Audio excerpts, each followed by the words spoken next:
Mumbai India. Rhythm तुरंत airport से बाहर निकली। बाहर एक गाड़ी ऑलरेडी उसका वेट कर रही थी। उसके साथ साथ शिवम भी था। वो दोनों उसे गाड़ी में बैठे और तुरंत वहां से निकल गए। रिदम बार बार गाड़ी से बाहर देख रही थी तो कभी टाइम देख रही थी। शिवम उसका हाथ पकड़ कर बोला, रिलैक्स ओके, जस्ट रिलैक्स, कुछ नहीं होगा। रिदम धीरे से बोली, बहुत कुछ हो चुका है भाई, पता नहीं कैसे हो गया। बोलते हुए वो बहुत मुश्किल से अपने आंसुओं को काबू किए हुए थे। थोड़ी देर बाद गाड़ी एक हॉस्पिटल के बाहर रुकी। शिवम रिदम को लेकर तुरंत हॉस्पिटल के अंदर चला गया। रिसेप्शन पर जाकर रिदम रिसेप्शनिस्ट से बोली, मिस्टर मिरांश रघुवंशी। रिसेप्शनिस्ट एक नज़र अपने कंप्यूटर स्क्रीन की तरफ देखकर बोली, 4th फ्लोर। बस इतना सुनते ही रिदम तुरंत शिवम के साथ चली गई। थोड़ी देर बाद रिदम सीधे वहां पर गए जहां पर गौतम खड़ा था। गौतम रिदम को देखकर बोला, भाभी आप आ गई। रिदम उसे देखते हुए बोली, मीर कैसा है? वो क्या हुआ? वो ठीक है, मैं गौतम को। गौतम बीच में बोला, भाभी एक्सीडेंट भाई, बाइक पर, फिर उन्होंने हेलमेट लगाया हुआ था, हेलमेट की वजह से कर बच गया, लेकिन बड़ा एक्सीडेंट हुआ है। ये सुनते ही रिदम 2 कदम लड़खड़ा गई कि तभी शिवम ने उसे पीछे से पड़ते हुए संभाल लिया। गौतम फिर से बोला, भाभी डरने की कोई जरूरत नहीं है, अभी मीर भाई ओट में है, वो ठीक हो जाएंगे, ओके। उसकी बात सुन रिदम की नजरें एक बार औरती की तरफ चली गई और इसी के साथ उसकी आंखों से जो आंसू अभी तक रुके हुए थे वो लगातार बहने लगे। शिवम उसके कान में बोला, रिलैक्स ओके रिदम, कुछ नहीं होगा उसे, मेरे साथ चलो। रिदम एकदम से शिवम से अलग होकर बोली, कहीं नहीं जाना मुझे भाई, मुझे कहीं नहीं जाना, मेरा मीर ठीक नहीं है और आप कहीं जाने की बात कर रहे हो, मैं नहीं जा सकती कहीं भी। बोलते हुए उसकी आंखों से लगातार आंसू बहे जा रहे थे। शिवम कुछ कहने को हुआ कि तभी औरती की लाइट ऑफ हो गई और डॉक्टर बाहर आए। रिदम बिना कुछ बोले डॉक्टर को देखने लगी। तभी डॉक्टर उन तीनों को देखते हुए बोले, पेशेंट अब खतरे से बाहर है, सर पर हल्की फुल्की चोटें हैं, ब्लड लॉस ज़्यादा हुआ था, इस वजह से थोड़ी प्रॉब्लम हुई है, पर अब सब ठीक है, नॉर्मल वार्ड में उन्हें शिफ्ट किया जा रहा है, होश आ जाएगा। ये सुनती ही रिदम ने एक राहत की सांस ली और वो एकदम से मुड़कर शिवम के सीने से लग गई। शिवम ने गौतम को इशारा किया। गौतम कुछ पल रुककर बोला, भाभी आप प्लीज़ अपने भाई के साथ रहिए, मैं हॉस्पिटल की सारी फॉर्मेलिटी पूरी करके आता हूँ। बोलकर वहां से चला गया। शिवम रिदम के बालों में अपनी उंगलियां चलाते हुए बोला, खतरे से बाहर है, वो ठीक है, मिरांश को कुछ भी नहीं होगा, अब रोना बंद करो प्लीज। रिदम रोते हुए बोली, मेरी गलती है, मुझे उसके साथ आ जाना चाहिए था, मैं जानती हूँ मेरे बिना नहीं रह पाता। आई नो भाई कि वो मेरे बिना नहीं सो पाता, कल रात को भी वो नींद में प्रिंसेस बोल रहा था। आई वाज रियली स्टूपिड, जो ये सोच लिया कि वो अपने आप को संभाल लेगा मेरे बिना। शिवम उसे खुद से दूर करते हुए बोला, तुम्हारी गलती नहीं है रिदम, तुम्हें भी तो अपनी फैमिली के साथ थोड़ा टाइम स्पेंड करना था ना। तुम चाहती थी कि तुम मेरे साथ रहो, धानी के साथ रहो, तो इसमें गलती नहीं है, खुद को ब्लेम करना बंद करोगी? रिदम रोते हुए बोली, कैसे बंद कर दूं भाई, मेरी उससे लड़ाई हुई थी, ये सब कुछ तभी हुआ, ये सब कुछ मेरी गलती, मेरी वजह से हुआ, सब कुछ मेरी गलती है, मैं सच में पागल हूँ, मुझे किसी चीज़ का ध्यान नहीं रहता। मैं शिवम बीच में बोला, जस्ट शट अप, रिदम से सो दिया। ये सुनते ही रिदम एकदम से शांत हो गई और वो अपनी आंसू भरी आंखों से शिवम को देखने लगी। शिवम उसके चेहरे को अपने हाथों में भरकर बोला, तुम्हारी गलती नहीं है, अगर उसका एक्सीडेंट हुआ तो तुम नहीं चाहती थी ना कि उसके साथ कुछ गलत हो, तो फिर खुद को ब्लेम करने का क्या फ़ायदा? रिदम धीरे से बोली, पर हुआ तो मेरी वजह से है ना भाई। शिवम गुस्से में बोला, क्या मतलब है कि तुम्हारी वजह से हुआ है? क्या कहना क्या चाहती हो तुम? शिवम का सवाल। रिदम बिल्कुल चुप हो गई, वो नहीं बता सकती थी शिवम को अपनी और मिरांश की लड़ाई के बारे में, उनकी लड़ाई के मुद्दे के बारे में। शिवम गहरी सांस लेकर बोला, लिसन रिदम, मुझे तो ये नहीं समझ में आ रहा कि तुम्हें रोने की क्या ज़रूरत है। हॉस्पिटल में एडमिट हुआ है, ठीक हो जाएगा, वापस पहले जैसा हो जाएगा, फिर क्यों? रिदम अपनी आंखें बंद करते हुए बोली, क्योंकि प्यार करती हूँ मैं उससे, आई लव हिम भाई, बहुत प्यार करती हूँ मैं उससे। बोलते हुए उसकी आंखों से फिर से आंसू बहने लगे। वही रिदम के मुंह से ये बात सुनते ही शिवम हैरानी से उसे देखने लगा, उसे बिल्कुल उम्मीद नहीं थी इतनी वक्त में रिदम को मिरांश से प्यार हो चुका होगा। शिवम कुछ पल रुककर बोला, क्या बोला तुमने? रिदम ने अपनी आंखें खोली और लाचारी से शिवम को देखकर बोली, प्यार करती हूँ भाई, नहीं देख सकती मैं उसे ऐसी हालत में, दर्द हो रहा है मुझे ये सोचकर भी कि बहुत तकलीफ में है, उसे चोटने लगी है, क्या करूँ? शिवम धीरे से बोला, प्यार। बोलते भी उसकी नज़र रिदम की तरफ की, जिसकी हालत बहुत खराब हो गई थी। वो जब से यहाँ पर आएगी तब से रो रही थी, बल्कि उदयपुर से निकलने से पहले से ही वो रो रही थी। शिवम ने बिना कुछ बोले रिदम को वापस अपने सीने से लगा लिया और पीठ सहलाने लगा। ये वक्त नहीं था कि वो रिदम से कोई सवाल जवाब करे, वो पहले ही ठीक नहीं थी और अभी शिवम उसे परेशान नहीं करना चाहता था। थोड़ी देर बाद मिरांज को नॉर्मल वार्ड में शिफ्ट कर दिया गया था। रिदम वार्ड के बाहर खड़ी अंदर मिरांज को देख रही थी, जिसके सर पर एक हल्का सा बैंडेज लगा हुआ था। उसके लेफ्ट हैंड पर एक बैंडेज था, वहीं पर भी एक बैंडेज था। उसे अभी तक होश नहीं आया था। डॉक्टर के अकॉर्डिंग थोड़ी देर में जब एनेस्थीसिया का असर खत्म होगा तब उसे खुद हो जाएगा। रिदम चुपचाप खड़ी मिरांज को देख रही थी कि तभी अचानक के मिरांज का हाथ हल्का सा हिल। वो देखते ही तुम बिन एक पल गवे अंदर चले गई और सीधे जाकर के वही चेयर पर बैठ गई। धीरे धीरे मिरांज ने अपनी आंखें खोली और उसकी नज़र सीधे रिदम की तरफ चली गई। रिदम उसका हाथ पकड़ते हुए बोली, तुम ठीक तो हो ना? बोलते हुए वो गौर से मिरांज के चेहरे को देख रही थी। मिरांज धीरे से बोला, तुम आ गई प्रिंसेस, तुम सच में हो ना? रिदम हल्का सा मुस्कुरा कर बोली, मैं सच में हूँ। कि ये सब क्या किया तुमने? एक दिन के लिए अकेला छोड़ और तुमने 24 घंटे में अपनी ये हालत बना कर रख दी। तुम हॉस्पिटल बेड पर आ गए। तुम्हें आइडिया है कि क्या हालत हुई थी मेरी? क्या क्या सोच रही थी? कितने गंदे गंदे थॉट आ रहे थे मेरे दिमाग में। मैं मिरांज बीच में बोला, सांस तो ले लो प्रिंसेस। उसकी बात सुन रिदम ने एक गहरी सांस ली और फिर अपनी आंसू भरी आंखों से मिरांज को घूरने लगी। मिरांज ने अपना एक हाथ उठाकर रिदम के गाल पर रखा और उसकी आंखों में देखकर बोला, इधर आओ। ये सुनते ही रिदम बिना कुछ बोले उसके चेहरे पर झुक गई। मिरांज उसकी आंखों में देखते हुए बोला, तुम्हारे ख्यालों में खोया हुआ था प्रिंसेस। बाइक चला रहा था लेकिन बार बार आंखों के सामने तुम्हारा चेहरा आ रहा था। हो गया एक्सीडेंट। मुझे पता था कि मैं मरूंगा नहीं, सेफ्टी के साथ चल रहा था मैं। रिदम अपनी आंखें बड़े करते हुए बोली, सीरियसली इतना बड़ा एक्सीडेंट हो गया और तुम यहाँ पर ये बकवास कर रहे हो? तुम हॉस्पिटल बैक करो। तुम्हारे सर पर, हाथ पैर पर हर जगह चोट आई है और अपना अगर तुमने कोई लापरवाही थी और गलती से भी तुम बाइक लेकर निकले तो मैं। इतना बोलते रुक गई। मिरांज हल्का सा मुस्कुरा कर बोला, तो तुम क्या? रिदम धीरे से बोली, मुझे नहीं पता पर तुम अब कुछ नहीं करोगे। तुम्हें कुछ हो जाता तो? बोलते हुए उसकी आंख से एक कतरा आंसू बहकर मिरांज के गाल पर गिर गया। मिरांज अपनी आंखें बंद करते हुए बोला, स्टॉप इट प्रिंसेस, रोना बंद करो। उसकी बात सुन रिदम ने जल्दी से अपनी आंसू साफ किए और फिर मिरांज का गाल साफ करके वो धीरे से बोली, सॉरी मुझसे कंट्रोल नहीं हुआ। मिरांज अपनी आंखें खोलकर रिदम की हनी ब्राउन आंखों में देखते हुए बोला, कंट्रोल नहीं करना है प्रिंसेस, जो बोलना है बोलो लेकिन रोना नहीं है। तुम रोती हुई मुझे नहीं अच्छी लगती। रिदम धीरे से बोली, और तुम्हें रुलाते हुए मजा आता है? क्योंकि रोने की वजह तो तुम ही हो ना। दिमाग खराब हो रहा था मेरा, अगर कुछ ज्यादा बड़ा हुआ होता ना तो पता नहीं मैं क्या कर जाती। बोलकर उसने एकदम से मिरांज के सीने पर अपना गाल टिकाया और कसकर अपनी आंखें बंद कर ली। मिरांज बिना कुछ बोले उसके बालों में अपनी उंगलियां चलने लगा था। उसने अपने नजरें चारों तरफ घुमाए और फिर अचानक ही उसके चेहरे पर एक अजीब सी स्माइल आ गई। तभी रिदम फिर से बोली, गौतम का कॉल आया था, उसने सिर्फ तुम्हारा नाम लिया। वो जिस तरीके से बोल रहा था ना, मैं समझ गई थी कोई गड़बड़ है। फिर उसने मुझे सीधे मैसेज किया हॉस्पिटल का एड्रेस। मैं भाई के साथ आई यहाँ पर। अगर डॉक्टर ने थोड़ी और देर की होती है, फिर तुम नहीं होते तो मैं, मुझे नहीं पता, मुझे बहुत डर लग रहा था। मिरांज धीरे से बोला, अब तो मैं ठीक हूँ ना प्रिंसेस? अगर तुमने अभी भी रोना बंद नहीं किया या फिर तुम्हें अगर अभी भी डर लग रहा है तो तुम बोलो तो मैं फिर से बेहोश हो जाऊं। रिदम एकदम से सर उठाकर बोली, बकवास नहीं करोगे तुम? बोलते हुए उसने अपने आप से साफ किया और फिर वापस से मिरांज के चेहरे को देखने लगी, जिसके होठों पर एक हल्की सी मुस्कान थी। रिदम कंफ्यूजन से बोली, तुम ऐसे क्यों स्माइल कर रहे हो? मिरांज कुछ पल रुककर बोला, ये सोच रहा हूँ कि मुझे तो ज्यादा कुछ करना नहीं पड़ा एवं मुझे कुछ नहीं करना पड़ा। मेरे चैलेंज के अकॉर्डिंग तुम खुद वापस मेरे पास आ गई। रिदम उसे घूरते हुए बोली, मजाक लग रहा है तुम्हें? मेरी हालत खराब हो गई थी और तुम्हें मजाक लग रहा है? तुम।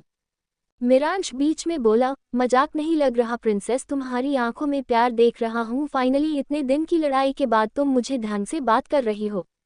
मिरांज की बात सुनते ही रिदम के दिमाग में फिर से वही सारी चीज वापस आ गई, पर फिर उसने उन सारी चीजों को एक तरफ किया और मिरांज को देखकर बोली, ज्यादा सोचने की जरूरत नहीं है, ठीक है? मैं एक बार भाई को बताकर आती हूँ कि तुम्हें होश आ गया है, ओके? बोलकर वो तुरंत वहां से चली गई।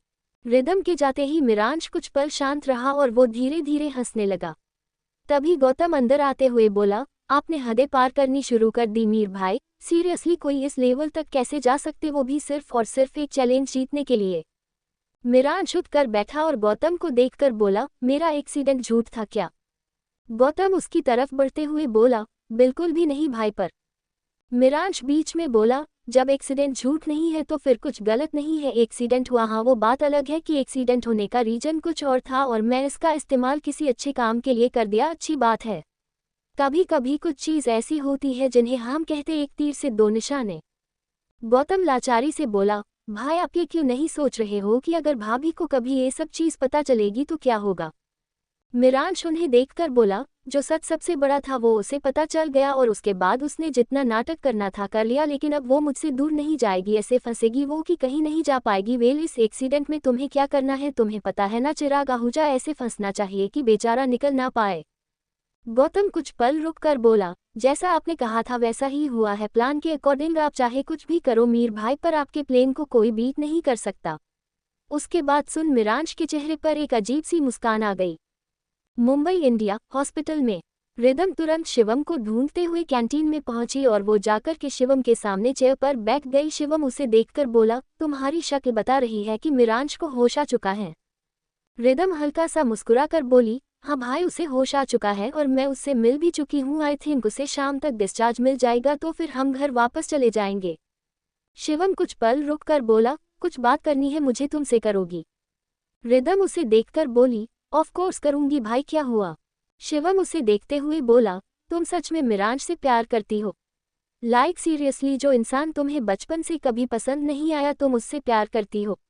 जिसका नेचर तुम्हें कभी नहीं अच्छा लगा वो हमेशा से ही ऐसा था, वायलेंट सा, मारता पिटता था लोगों को, अचानक से ऐसा क्या हो गया कि वो तुम्हें अच्छा लगने लगा और तुम्हें उससे प्यार हो गया?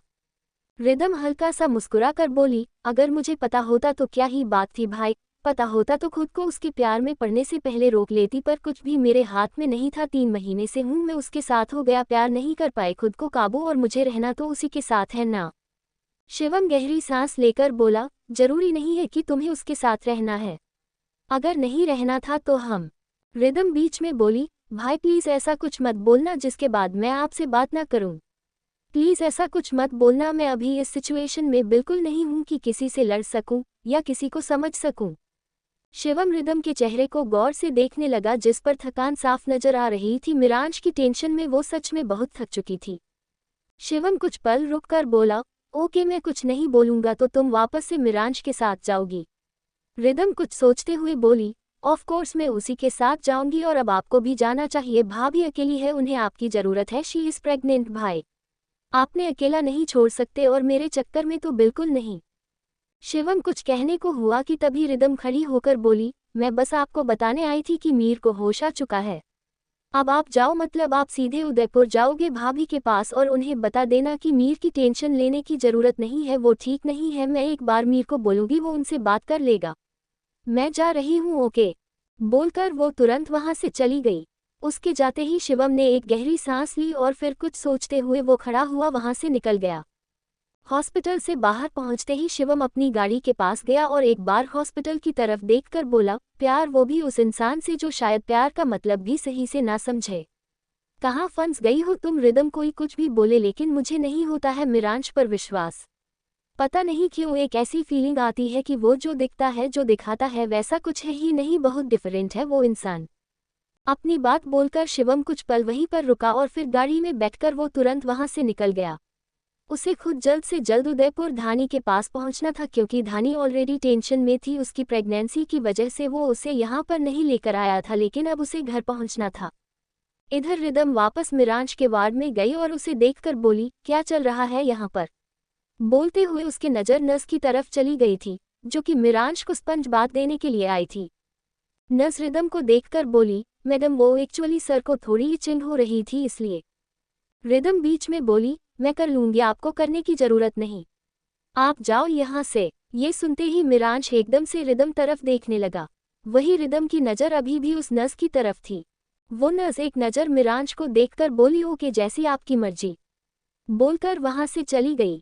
उसके जाते ही रिदम ने एकदम से वार्ड का गेट बंद किया और मिरांश की तरफ मुड़कर बोली, ऐसे तो तुम हमेशा प्रिंसेस करते रहते हो और जब मुझे सच में यहाँ पर होना चाहिए था तब तुमने किसी और को बुला लिया। तारानकन बोलते हुए उसकी तरफ बढ़ गई। मिरांश उसे देखते हुए बोला, मैंने किसी को बुलाया नहीं है प्रिंसेस, वो खुद यहाँ पर आई थी मुझे। रिदम बीच में बोली, चुप, बिल्कुल चुप। मुझे पता है कि तुम एंजॉय करते जब वो तुम्हें जगह जगह पर टच करती तो तुम्हें बहुत मजा आता। कितने बुरे हो तुम ऐसी चीज एंजॉय करते हो, शर्म नहीं आती? भूल गए हो कि तुम्हारी कोई बीवी है? मिरांश रिदम की कमर पर हाथ रखकर उसे अपने पास खींचते हुए बोला, थैंक यू याद दिलाने के लिए प्रिंसेस, पर बीवी वाले काम नहीं है तुम्हारे। रिदम हैरानी से बोली, सीरियसली पति, तुम ये कहना चाहते हो कि मैं अपना पत्नी धर्म नहीं निभाती? पर ये पत्नी धर्म होता क्या है? मिरांश गहरी सांस लेकर बोला, प्रिंसेस मुझे सच में इचिंग हो रही है, तुम्हें कुछ करना है या नहीं? रिदम एकदम से उसका हाथ अपने कमर पर से हटकर बोली, मैं तो कर रही हूँ, तुम मुझे करने तो दो। बोलकर वो खुद धीरे धीरे मिरांश को वो खुद स्पंज बात देने लगी। मिरांश का सारा ध्यान इस वक्त रिदम करता, वही रिदम के दिल की धड़कन बढ़ी हुई थी। वो काम तो कर रही थी लेकिन उसका ध्यान काम से ज्यादा मिरांश पर था, जो कि चुपचाप उसे देख रहा था। रिदम अचानक से बोली, तुम मुझे अगर ऐसे देखते रहोगे ना तो मैं काम नहीं कर पाऊंगी। ऐसा लग रहा है कि कोई ना कोई गड़बड़ हो जाएगी। मिरांश बिना किसी भाव के बोला, वो तो तुम्हें ये काम अपने हाथ में लेने से पहले सोचना चाहिए था प्रिंसेस। तुम्हारे दिमाग में पहले ये थॉट नहीं आया कि अगर तुम मेरे सामने रहोगी तो मेरी नज़र तुम पर ही रहेंगे, तो अब झेलो। रिदम कुछ पल रुककर बोली, सीरियसली तुम्हारा कुछ नहीं हो सकता। बोलकर उसने एक गहरी सांस ली और फिर काम पर ध्यान देने लगी। थोड़ी देर बाद उसने अच्छी तरीके से मिरांश को क्लीन कर दिया था। रिदम मुस्कुराते हुए बोली, फाइनली मैंने मेरा काम कर दिया। मिरांश सार्कास्टिकली बोला, एग्जैक्टली प्रिंसेस, तुमने काम कर दिया, अब तुम्हें नोबेल प्राइज मिलना चाहिए, राइट? रिदम उसे घूरते हुए बोली, तुम मेरी बेइज्जती करना बंद करो, ठीक है, और 2-3 घंटे में तुम्हें डिस्चार्ज मिल जाएगा, फिर तुम घर जाओगे और अगर अब तुमने कोई भी लापरवाही की तो पक्का मैं तुम्हारे साथ कुछ कर दूंगी। मिरांश शरारती अंदाज में बोला, मैं तो इंतजार कर रहा हूँ प्रिंसेस कि तुम कुछ तो करो। उसकी बात सुनना चाहते हुए भी रिदम के होठों पर एक हल्की सी मुस्कान आ गई, लेकिन उसने जल्दी से अपनी मुस्कान छुपा ली और तुरंत वहां से चली गई। उसके जाते ही मिरांश की स्माइल और गहरी हो गई थी। शाम को मिरांश को डिस्चार्ज मिल गया। इस वक्त मिरांश और रिदम दोनों गाड़ी की बैक सीट पर बैठे हुए थे। गौतम ड्राइविंग कर रहा था। थोड़ी देर बाद गौतम ने रेड लाइट पर गाड़ी रोकी। मिरांश अचानक गाड़ी से उतरने वाला था, तभी रिदम उसका हाथ पकड़कर बोली, कहीं नहीं जाओगे तुम, चुपचाप बैठे रहो। मिरांश उसे देखकर बोला, प्रिंसेस, मैं 2 साल का बच्चा नहीं हूँ जिसे संभालने की जरूरत है, ओके? एक्सीडेंट हुआ इसका मतलब ये नहीं है कि मैं कोई गलती की, वो बस हो गया, और इसका मतलब ये भी नहीं है कि तुम मुझे कहीं आने जाने से रोकेगी। रिदम उसके हाथ पर अपनी पकड़ मजबूत करते हुए बोली, नहीं, तुम कहीं नहीं जाओगे, तुम्हें क्या चाहिए मैं ले आऊंगी, या फिर गौतम ले आएगा? मिरांश गहरी सांस लेकर बोला, I want to buy some private stuff, Gautam से मंगवाना है। बोलते हुए वो रिदम की आंखों में देख रहा था। रिदम ने कुछ पल मिरांश को देखा और फिर अचानक से उसके गाल लाल हो गए। वो एकदम से मिरांश का हाथ छोड़कर बोली, तुम्हें कोई और काम नहीं है क्या तुम्हारे पास? बोलते हुए उसकी नज़रें बाहर एक मेडिकल शॉप पर चली गई और वो वापस मिरांश को देखने लगी। अंशिप उसे देखते हुए बोला, किसी और काम के लिए तो लेना है प्रिंसेस, तुम मुझे जाने नहीं दे रही हो तो फिर गौतम लेकर आएगा। गौतम लिसन। रिदम बीच में बोली, नहीं, कुछ नहीं गौतम, कुछ नहीं, तुम्हारा भाई पागल हो चुका है, इसका एक्सीडेंट हुआ। आई थिंक इसके सर पर कोई गहरी चोट नहीं आई है लेकिन अंदरूनी चोट आ गई है और इसके दिमाग पर कोई क्रैक आ गया है। उसकी बात सुन गौतम, जो अभी तक बहुत सीरियसनेस के साथ बैठा हुआ था, वो हल्का सा मुस्कुरा दिया। मिरांश एकदम से झुककर रिदम के कान में बोला, तुम सच में नहीं चाहती प्रिंसेस कि मैं गौतम को बोलूं तो मुझे जाने दो? रिदम धीरे से बोली, मत जाओ ना, मुझे डर लग रहा है, प्लीज। ये सुनते ही मिरांश ने एक गहरी सांस ली और उसने रिदम को कंधे से पकड़कर अपने सीने से लगा लिया। रिदम ने बिना कुछ बोले अपनी आंखें बंद कर ली और उसने मिरांश का हाथ कसकर पकड़ लिया। थोड़ी देर बाद गौतम ने गाड़ी स्टार्ट कर दी। मिरांश की नजरें रिदम की तरफ थी, जो कि अब तक सो चुकी थी। गौतम कुछ सोचते हुए बोला, क्या कर दिया आपने भाई? आई मीन, मुझे याद है उस दिन मैं खुद भाभी के पास गया था, वो कितनी ज्यादा गुस्से में थी और आज ऐसा लग ही नहीं रहा है कि आप दोनों के बीच कोई नाराजगी थी भी। इमोशनल ब्लैकमेलिंग इस लेवल पर भी काम करती है। मिरांश रिदम की तरफ देखते हुए गौतम से बोला, ये इमोशनल ब्लैकमेलिंग नहीं, इमोशनल मैनिपुलेशन है गौतम। अगर मैं ब्लैकमेल करता तो कुछ नहीं होता और गलत बन जाता, मैंने किया प्रिंसेस के मुंह से। अगले दिन मैं आई लव यू सुन उसे ब्लैकमेल करके, पर फिर रियलाइज हुआ कि प्रिंसेस के दिल से वो चीज़ नहीं निकली जो मुझे निकालनी थी, लेकिन अब वो चाह कर भी वो चीज़ हमारे बीच नहीं ला पाएगी। मेरी प्रिंसेस कुछ चीज़ों में बहुत इनोसेंट है और ये इनोसेंट इसके लिए अच्छी है, बहुत अच्छी है। गौतम कुछ पल रुक कर बोला, पर मुझे तो लगता है कि आपके लिए अच्छी है। आप जैसे चाहो वैसे भाभी को ट्वीट कर सकते हो, जो चाहे वो कर सकते हो। इन द एंड आप कुछ ऐसा करोगे कि वो आपकी बातों में आ जाएंगे। मिरांश बिना किसी भाव के बोला, गौतम प्रिंसेस कोई चीज़ नहीं है मेरे लिए जिसके साथ मैं खेलूं। आई नो थोड़ी बहुत हरकतें कर रहा हूं मैं, पर कंट्रोल नहीं होता मुझसे। आई नेवर वांट कि उस रात के बारे में कभी भी प्रिंसेस को पता चले, लेकिन जब पता चला तो फिर मुझे कुछ ना कुछ करना पड़ा ना। मैं नहीं रह सकता जिसे पाने के लिए इतना कुछ किया, उसे पाने की वजह से ही उसे खो दूं। I am not stupid. Miransh की बात का गौतम ने कोई जवाब नहीं दिया। थोड़ी देर बाद उसने गाड़ी रोकी, तभी रिदम की भी आंख खुल गई। वो एकदम से उठकर बोली, आई एम सॉरी, मुझे पता नहीं चल मेरी कैसे आंख लग गई। मिरांश उसका हाथ पकड़कर बोला, इट्स ओके प्रिंसेस, चलो। थोड़ी देर बाद वो सभी के सभी गाड़ी से निकले और सीधे लिफ्ट में चले गए। अपार्टमेंट में पहुंचते ही मिरांश ने एक गहरी सांस ली और रिदम को देखकर बोल, फाइनली तुम मेरे पास वापस आ गए हो। 24 घंटे में तुम्हारे बिना मेरी ये हालत होगी प्रिंसेस, तो सोचो अगर तुम ज्यादा देर लगती तो अब तक मैं मर चुका। रिदम बीच में बोली, स्टॉप इट प्लीज। बोलते हुए वो मिरांश को घूरने लगी थी। मिरांश उसे अपने करीब खींचते हुए बोला, रिलैक्स, कुछ नहीं बोलूंगा मैं। बोलकर उसने एक बार रिदम के हाथ पर किस किया और फिर उसका हाथ पकड़कर उसे सीधे ऊपर ले गया। उनके जाते ही निधि वहां आकर बोली, ये वापस आ गई, मुझे लग रहा था वापस आ जाएंगे। गौतम उसे देखकर बोला, पर उस वजह से नहीं आई है जो वजह तुम सोच रही हो। खैर मुझे कुछ इम्पोर्टेंट काम है, वो सब कुछ करना, तुम अपने एग्जाम्स पर ध्यान दो। तुम्हारे एग्जाम आ रहे हैं ना? निधि उसे देखते हुए बोली, ये तुम मेरे प्रोफेसर बनकर मुझे डांटने की कोशिश मत करो, ठीक है? बॉयफ्रेंड हो बॉयफ्रेंड रहो। गौतम उसे घूरते हुए बोला, आज बॉयफ्रेंड हूँ लेकिन कल तुम्हारा हस्बैंड भी बनूंगा और मुझे मेरी बीवी पागल नहीं चाहिए, इसलिए अपनी पढ़ाई पर ध्यान दो।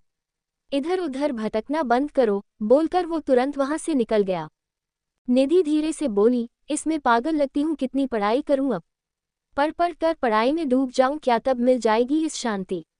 वैसे तो इसे लगता नहीं है कि मैं पढ़ती हूँ तो ठीक है, मैं क्यों पढ़ो, फेल होने का इरादा है मेरा। बोलते हुए उसका मुंह बन गया। क्या रिदम कभी मिरांश की हरकतों को समझ पाएगी? जानने के लिए पढ़ते रहिए।